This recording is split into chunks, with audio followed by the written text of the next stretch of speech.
அனைவருக்கும் அன்பான காலை நேர வணக்கங்கள். முக்கியமான ஒரு விஷயத்தை நாங்கள் இந்த இதில் ஞாபகப்படுத்தலாம். வாழ்க்கையில் நிறைய சாதனையாளர்கள் சாதித்து கொண்டிருந்தாங்க. அவங்க சாதனையாளர்களுக்கு முக்கியமாக அமைஞ்சது முதலாவது படி வந்து அவமானம். அவமானத்தை தாண்டி தான் அவங்க வந்து வெற்றி அடைஞ்சிருக்கிறாங்க. ஏன்னு சொன்னால் நிறைய பிரச்சனைகள் வந்திருக்கும் அந்த வாழ்க்கையில். நம்ம ஒரு துறைகளுக்கு போகிறதுக்கு என்ன இருக்கட்டும், நீங்களும் நிறைய துறைகளுக்கு போயிருக்கீங்க.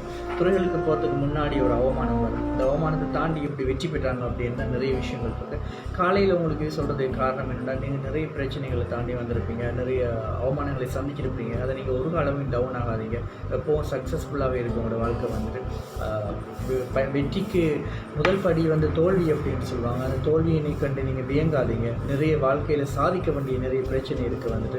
அதை நீங்கள் சால்வ் பண்ணிங்கன்னா தான் லாஸ்ட்டில் வந்து நம்ம கம்பத்தை பிடிச்சி ஓகே நாங்கள் வெற்றி பெற்றோம் அப்படின்னு சொல்லி கெத்தாக சொல்லலாம் அப்படின்னு சொல்லி கொண்டு இந்த அவமானங்கள் ஜஸ்ட் ஒரு சொல்லுவாங்க ஃபீவர் மாதிரி வந்துட்டே போகும் வந்துட்டு. அதை நம்ம மைண்டுக்கு எடுத்து சொல்லுவாங்க அந்த மஞ்சள் காமலை மந்த்லி கணக்கில் இழுக்கப்படாது அப்படின்னு சொல்லுவாங்க. இல்லை சின்ன சின்ன இன்சல்கள் அதே மட்டும் நிறைய அவமானங்கள் வரும். அந்த அவமானங்களை நம்ம எப்படி நம்ம ஃபேஸ் பண்ணிவிட்டு சந்தோஷமாக நம்ம எகெயின்ஸ்டாக நம்ம அதை அப்படி போஸ்ட் பண்ணுறோம் அப்படின்றது தான் அந்த வாழ்க்கையில் ஒரு ஹைலைட் அமைகிறது. வந்து வாழ்க்கையில் நிறைய பிரச்சனை வந்து நிறைய நபர்கள் இருக்காங்க. உதாரணத்துக்காக முன்னுக்கு அவங்களை நாங்கள் பார்த்துக்கொண்டே நம்ம முன்னுக்கு வரலாம் அப்படின்னு சொல்லலாம்.